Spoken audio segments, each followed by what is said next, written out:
जय शिवराय मित्रांनो, आज आपण या व्हिडिओच्या माध्यमातून लाडकी बहीण योजनेची ई-के-वाय-सी कधी चालू होणार आहे याची संपूर्ण माहिती जाणून घेऊया.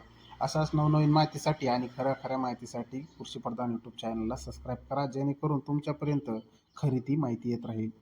चला तर मग जाणून घेऊया की लाडकी बहीण योजना ई-के-वाय-सी पुन्हा कधी सुरू होणार आहेत. मुख्यमंत्री माझी लाडकी बहीण योजना ई-के-वाय-सी संदर्भात सध्या अनेक महिलांच्या मनात एकच प्रश्न आहे, लाडकी बहीण योजनेची ई-के-वाय-सी पुन्हा कधी सुरू होणार आहे. आजच्या व्हिडिओमध्ये आपण याच विषयाची महत्त्वाची माहिती जाणून घेणार आहोत. सर्वात आधी महत्त्वाची गोष्ट म्हणजे 23 ऑगस्ट 2026 पर्यंत ई-के-वाय-सी पुन्हा सुरू करण्याची नवीन अधिकृत तारीख महाराष्ट्र शासनाकडून जाहीर झाली नाही. त्यामुळे सोशल मीडियावर किंवा व्हॉट्सअपवर फिरणाऱ्या कोणत्याही तारखेवर विश्वास ठेवू नका. महाराष्ट्र शासनाच्या सप्टेंबर 2025च्या पत्रिकेनुसार लाडकी बहीण योजनेत लाभार्थी महिलांसाठी दरवर्षी जून महिन्यापासून 2 महिन्याच्या कालावधीत ई-के-वाय-सी करणे बंधनकारक राहणार आहे. तसेच यापूर्वी ई-के-वाय-सी करण्यासाठी 31 डिसेंबर 2025 पर्यंत मुदत देण्यात आली होती. काही लाभार्थी महिलांनी ई-के-वाय-सी करताना चुकीचा पर्याय निवडला असल्यामुळे त्यांना वन टाईम एडिट ऑप्शन देखील देण्यात आले होते.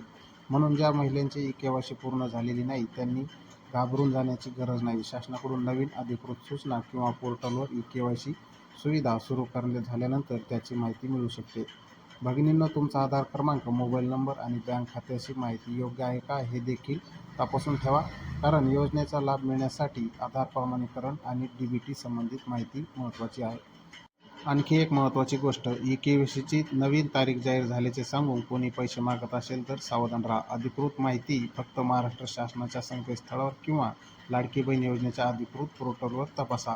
माझ्या भगिनींनो, ई-के-वाय-सी पुन्हा कधी सुरू होणार याची अधिकृत तारीख जाहीर होताच त्याबाबतची नवीन माहिती आपण या चॅनलवरती देणार आहोत. त्यामुळे व्हिडिओ आवडला असेल तर व्हिडिओला लाईक करा, आपल्या महिला भगिनीपर्यंत हा व्हिडिओ शेअर करा आणि अशाच सरकारी योजनेसाठी ताज्या माहितीसाठी आपल्या चॅनलला सबस्क्राईब करा. बाजूच्या बेल आयकॉनला दाबायला सुद्धा विसरू नका. जय जवान, जय किसान, जय महाराष्ट्र.